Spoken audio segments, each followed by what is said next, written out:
Alright peeps, how the heck are you? Time for a video that everyone has been asking for really as soon as I got the M3, and that is the topic of maintenance and money that I've essentially put into this car. So if you didn't already know, if you're new to the channel, I have a 2011 E92 M3 competition package, manual transmission, just ticked over 40,000 miles. And no, I have not done rod bearings because I know that's going to be one of the most popular questions. That'll be a separate video as far as plans for rod bearings and thoughts and all that good stuff. But I'm going to go through the total cost of the M3. I'm not going to include insurance or gas or anything like that because that's going to vary, and I don't really track gas. I have no idea how much gas I put in this car. I could probably calculate it if I wanted to. And insurance, I have two vehicles and it just doesn't really seem as relevant. So we're just going to talk about this car costs, and the two categories we're going to talk about today are maintenance and mods. I have all of them together, and I also split them out at the end if you're interested, so you can get a more specific idea. So I bought this car in March of 2017, so I've had it a little over a year and 3 months or so. It had 30,000 miles on it about, and I bought it for $35,900. I put about 10,000 miles on it in just over a year, which is a lot, but I also drove it from Phoenix when I bought it. So if you have an idea, try to think of a number in your mind of how much money I've actually put into the car. You guys who follow the channel have a pretty good idea. Think about tires, think about oil changes, think about the tune. So try to think of a number in your head. I feel like it's more than you guys think it is, and it actually was more than I thought it was too, but let's jump right into it. So, bought the car, $35,900. The first thing I did, literally the first day I bought it, I put 2 rear tires on it, which were $676 total. Unfortunately, the only shop that had them had the Continental's Sport tires, and I really needed them to drive across the country. I was driving through mountains, I was driving near the Grand Canyon, I was doing all that stuff, and it gets cold at night, so I needed rear tires immediately. So those were that's the first thing I bought. I bought an M3 plate frame, which was $30. A little bit later, I also got my windshield tinted with the ceramic tinting. That's $200. I know a lot of guys really think that's silly, but really the reason I did it was for heat rejection. I did get it at 50%, 50, so it rejects about 50% of the sun and the rays, and keeps the interior way cooler. I did an oil change in April of 2017. Cost to do it myself was just over $200, so it was $230. So I did that myself. It's more at the dealer. Later in April, I bought carbon fiber splitters for about $200. Those are the ones on the front of my car. I got them from eBay because I didn't want anything too expensive. My driveway is very steep, and I didn't want to jump right into like $1,000 lip that I was probably going to rip off anyways. So late in April of 2017, I did a differential flush at about 33,000 miles. That cost me $193 to do it myself, and it really was not hard. It was probably easier than an oil change. You just have to jack the car up in the back and drain it out and flush it. May, I did spacers, 15 millimeters in the front and 12 in the rear with the extended lug bolts. That was about $200. I then had to get my front tires balanced a few days later because I was getting feedback, and it ended up being the spacers from ECS were giving me feedback, so I actually swapped those and bought other front spacers, which were 17.5 millimeters, which do not give me feedback from Tuner Motorsport. So if you guys are interested in what spacers I have, definitely, or Turner Motorsport, I'm sorry, Turner Motorsport spacers up front. The ECS ones were giving me trouble. So the balancing the tires was probably pointless, wasted $100 just trying to figure that out. I did exhaust. I finally got some exhaust mods for the car.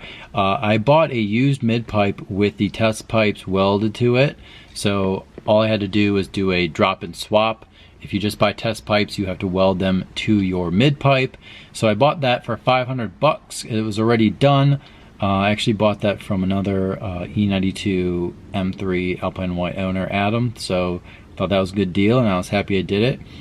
Later that in June, I did the Lux Angel Eyes. I only spent $120 on these, even though they retail for about $200.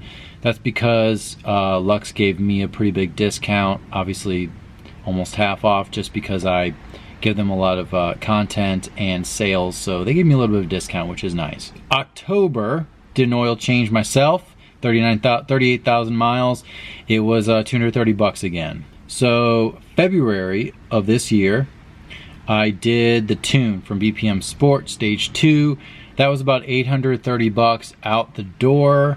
And I know that probably sounds a lot to guys who are not M3 owners or more higher performance car owners, but all the other tunes were pretty much more expensive than that. He gave me a little bit of a discount, again, because I provide sort of some content and information on the tune, and I talk about it just like I'm talking about it right now. So I got a little bit of a discount. In March, I did the F10 M5 shift knob, which is amazing. I would definitely go check out my video of the install. That was about $223 to do it myself. It took a few hours, but it was so worth it. I wish I would have done it so much sooner than I did. So in the middle of April, I bought 2 rear tires again, so I have gone through 2 sets of rear tires in 10,000 miles. I will say that most of the driving I do is more spirited in the M3. I've gone to the mountains, I've gone on the back roads, I've done more aggressive driving. Usually it's, in the mountains or something like that. So I've gone through 2 sets of rear tires, and if you think about it, over 10,000 miles, I don't know, I guess you can kind of judge that however you want. That was $725. I did Michelin Pilot Super Sports in the rear instead of the Continentals, which I had, which are much nicer. The Michelins are much nicer. And I also, when I bought the tires, I refinished all 4 wheels. So that was about $700. And the reason it was $700 instead of about $600 was because after I had them all done, I actually curbed one a week later, so then I had the one redone twice, which was another $125. So total, I spent $700 refinishing the wheels. So if you didn't have a calculator and you weren't writing stuff down, you probably don't know the grand total, and I will put that on the screen right now. I spent $5,026.63 on the M3 in mods and maintenance so far. So I know that probably sounds like a lot, but I will tell you that in mods alone, it was $3 grand. I am including refinishing all 4 wheels, so that's $700. As much as it sort of seems like a normal thing to fix on a car for us car guys, most people probably wouldn't spend money refinishing all 4 wheels so they're perfect. So I am counting that as a mod. Windshield tinting is a mod. The splitters are a mod. The spacers are a mod, the mid-pipe exhausts are mods, the tune, that's $800 right there, is a mod, as well as the shifter. So $3 grand of the 5 is mods, which, if you think about it, I don't think it's that bad, but if you think about all the guys that put carbon fiber this and do different hoods and do a supercharger or something like that, I mean, that's $10,000 easily to do all that stuff. Where I've only spent $3. So thankfully I like my car OEM Plus and not Plus Plus Plus. So it does save on the modification cost. Maintenance wise is just under $2 grand, which I don't think is that bad considering I did some extra maintenance. I did not just oil changes, I did the differential flush, and tires are really the biggest cost for this car is the rear tires. Rear wheel drive, more than 414 horsepower now with the tune, and if you drive it aggressively at all, I mean it just wants to have fun, so that's just what happens. So yeah, so that is the current cost of the M3 for me. Like I mentioned, it's a little bit more than actually I thought. But you don't even want to know how much I put into the Jeep, so that will be a separate video.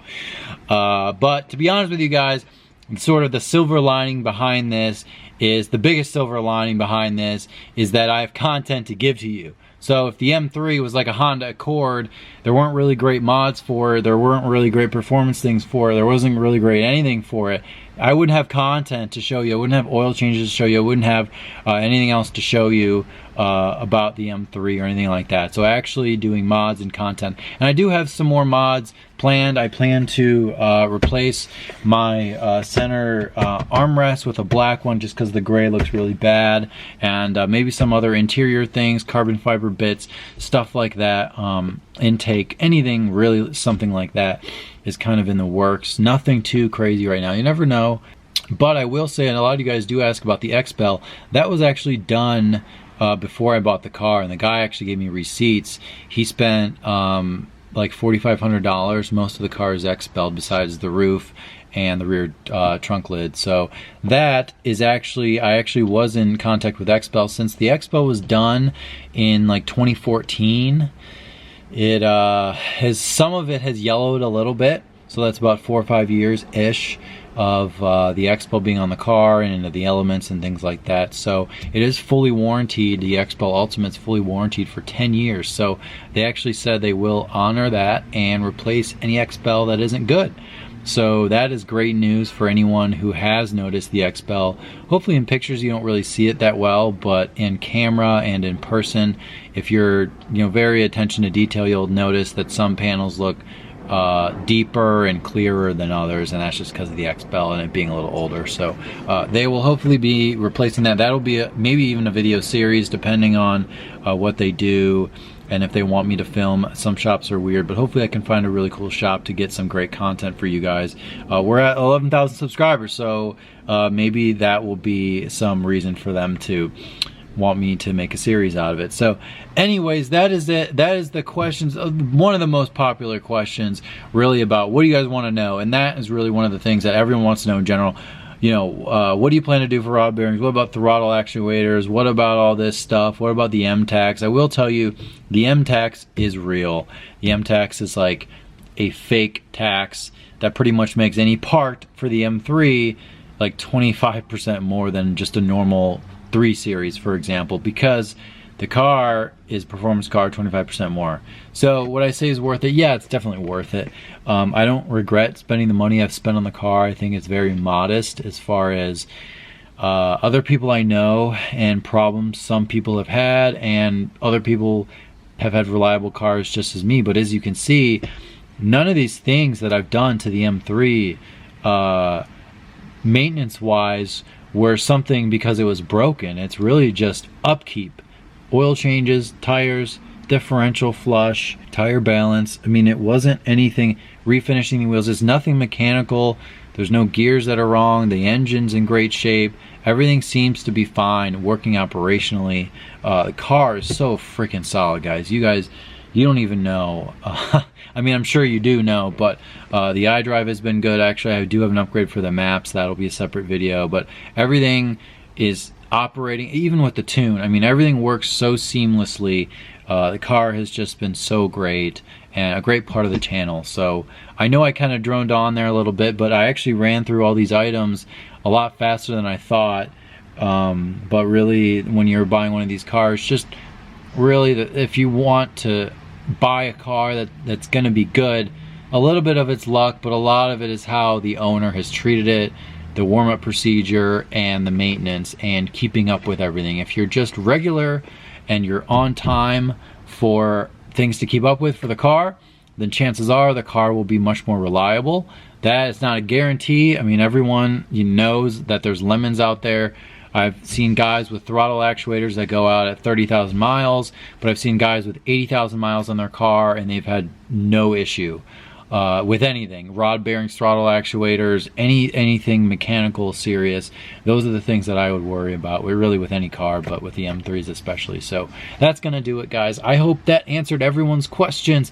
$5 grand on the M3. Does that sound like a lot? I don't know. Kind of feels like it. Thank you again for watching. If I did miss anything, feel free to leave a comment below. I will do my very best to answer it. And a lot of the things I mentioned, including wheels being refinished, coating the wheels, doing the tune, and everything like that, the spacers, those are all videos on the channel, guys. So if you are interested in the differential flush or whatever, those are videos that I've already done. I think I've done at least one video on oil changes, so definitely check those out if you're interested in you know, a how-to or just kind of background on what I've done to the M3 so far. So thank you again for watching, and I will see you guys next time.